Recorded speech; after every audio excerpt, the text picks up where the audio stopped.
Bismillahirrahmanirrahim. Assalamualaikum warahmatullahi wabarakatuh. Ahlan wa sahlan wa marhaban bikum. Selamat datang teman-teman di video ini. Kali ini kita akan membahas tentang kerajaan Islam di Kalimantan.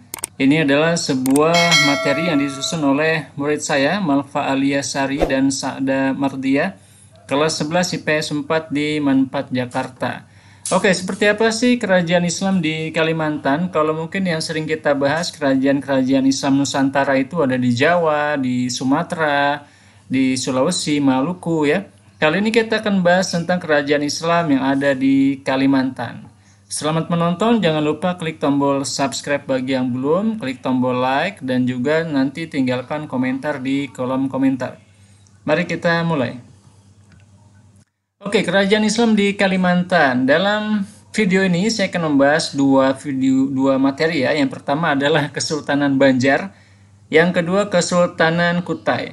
Ya, kita akan mulai dengan Kesultanan Banjar dulu. Kesultanan Banjar ini berdiri antara tahun 1526 sampai 1905 Masehi. Jadi berlangsung cukup panjang ya masa berdirinya, sekitar kurang lebih 4 abad ya, dari abad ke-16 sampai abad ke-19 Masehi. Oke, berarti ini cukup panjang dan juga cukup bertahan lama ya sampai masa modern. Bahkan sampai kedatangan Belanda, kedatangan Portugis ya, Belanda, itu mereka masih berdiri. Bagaimana sejarahnya? Jadi pada abad ke-15 Kalimantan Selatan masih di bawah kepemimpinan Kerajaan Daha.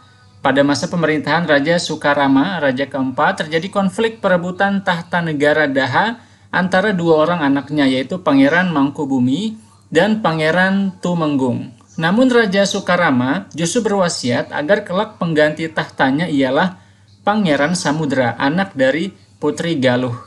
Pangeran Tumenggung tidak terima dengan wasiat tersebut. Ia sangat memusuhi Pangeran Samudra.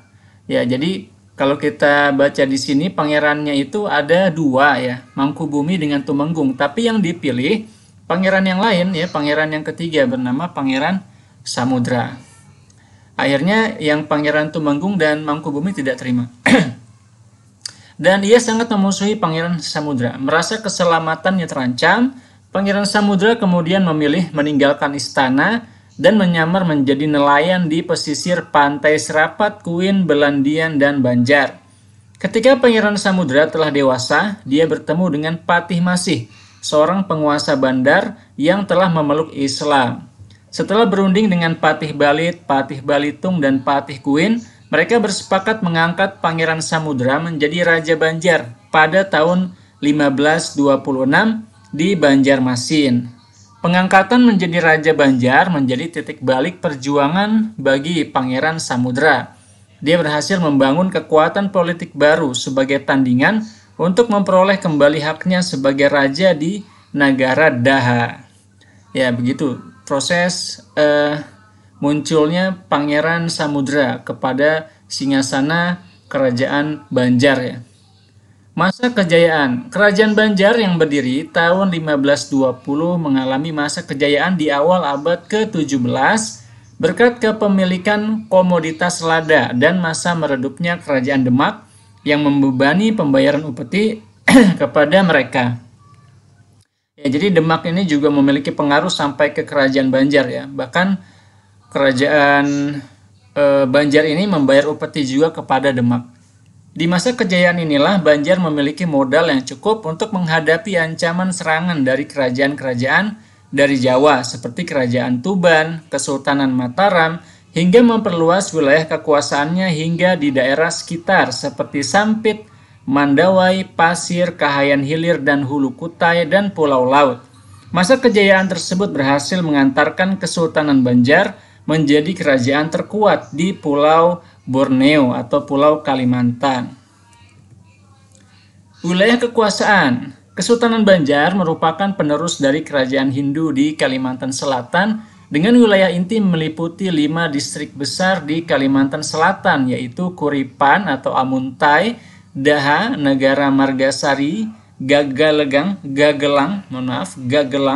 Alabio, Pudak Sategal, Kalua, dan Pandam Arum Tanjung. Pada mulanya ibu kota Kesultanan Banjar adalah Banjarmasin, kemudian pindah ke Martapura. Pada masa kejayaannya, wilayah yang pernah diklaim sebagai wilayah pengaruh Mandala Kesultanan Banjar meliputi titik pusat yaitu Istana Raja di Martapura dan berakhir pada titik luar dari negeri Sambas di barat laut sampai ke negeri Karasikan atau Banjar Kulan Buranun di timur laut yang letaknya jauh dari pusat Kesultanan Banjar. Jadi luar biasa luas ya. Penyebab runtuh, kehadiran pihak pemerintah kolonial Hindia Belanda yang ikut campur dalam urusan adat kerajaan adalah bukti bahwa unsur asing yang hadir dalam kerajaan Banjar nantinya akan memunculkan perpecahan di kalangan istana. Keterlibatan unsur asing dalam urusan istana juga merupakan salah satu penyebab utama meletusnya perang antara kerajaan Banjar dengan pemerintah kolonial Hindia Belanda. Oke teman-teman, lalu yang kedua kita akan membahas kerajaan selanjutnya yaitu Kesultanan Kutai Kertanegara ing Martapura. Ya, kalau dulu kita mungkin pernah mendengar kerajaan Kutai waktu masih masa Hindu-Buddha ya. Kali ini kita membahas Kutai Islam. Kesultanan Kutai Kertanegara ing Martapura adalah kerajaan Melayu yang bermula dari kerajaan Hindu pada tahun 1300 di Kutai Lama dan berubah menjadi kerajaan Islam pada 1575 serta berakhir pada 1960. Wow, ini berarti mereka berhasil bertahan ya di bawah pengaruh Belanda, bahkan sampai Indonesia merdeka mereka masih berdiri. Kerajaan Kutai Kertanegara berdiri pada awal abad ke-13 di daerah yang bernama Jaitan Layar dengan rajanya yang pertama yaitu Aji Batara Agung Dewa Sakti tahun 1300 sampai 1325. Pada abad ke-17 agama Islam yang disebarkan Tuan Tunggang Parangan diterima dengan baik oleh kerajaan Kutai Kertanegara yang saat itu dipimpin Raja Mahkota. Lebih seabad kemudian, sebutan raja diganti dengan sebutan Sultan, Sultan Aji Muhammad Idris, tahun 1732 sampai 1739, merupakan Raja Kutai Kertanegara pertama yang menggunakan gelar Sultan, dan kemudian sebutan kerajaan pun berganti menjadi Kesultanan Kutai Kertanegara ing Martapura. Tahun 1732, ibu kota kerajaan Kertanegara pindah dari Kutai Lama ke Pemarangan. Masa kejayaan. Masa kejayaan Kutai Kertanegara terjadi pada masa kepemimpinan Sultan Muhammad Salihuddin 1782 sampai 1850. Di masa itu Kutai Kertanegara menjadi daerah maritim yang besar dan kuat dengan armada pelayaran yang maju di masanya. Wilayah kekuasaan. Pada masa kejayaannya hingga tahun 1959, Kesultanan Kutai Kertanegara memiliki wilayah kekuasaan yang meliputi beberapa wilayah otonom yang ada di Provinsi Kalimantan Timur, yakni Kabupaten Kutai Kertanegara, Kabupaten Kutai Barat, Kota Balikpapan, Kota Bontang, dan Kota Samarinda. Dengan demikian, luas wilayah kekuasaan Kesultanan Kutai Kertanegara hingga tahun 1959 adalah seluas 94.700 km persegi. Luar biasa besar ya. Pada tahun 1959, wilayah Kesultanan Kutai Kertanegara dibagi menjadi 3 wilayah pemerintah daerah tingkat 2, yaitu Kabupaten Kutai, Kota Madya Balikpapan, dan Samarinda.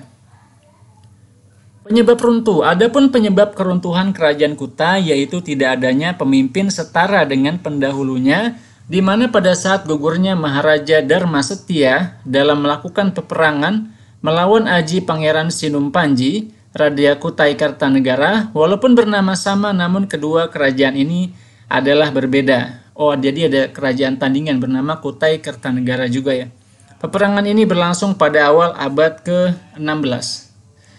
Oke, terima kasih teman-teman. Jadi itu dia penjelasan tentang kerajaan Islam di daerah Kalimantan. Jadi Kalimantan juga memiliki peradaban yang cukup maju ya di masa pertengahan. Setelah abad ke-15 masuk abad ke-16 mereka sudah mulai mengembangkan peradaban Islam. membangun kerajaan-kerajaan Islam di wilayah Kalimantan. Ya, alhamdulillah ya. Dan demikian teman-teman sekalian, terima kasih banyak atas partisipasinya. Terima kasih sudah menonton video ini sampai habis. Jangan lupa klik tombol like, subscribe bagi yang belum, dan juga tuliskan komentar Anda di kolom komentar. Sampai ketemu lagi di video-video selanjutnya insya Allah. Wassalamualaikum warahmatullahi wabarakatuh.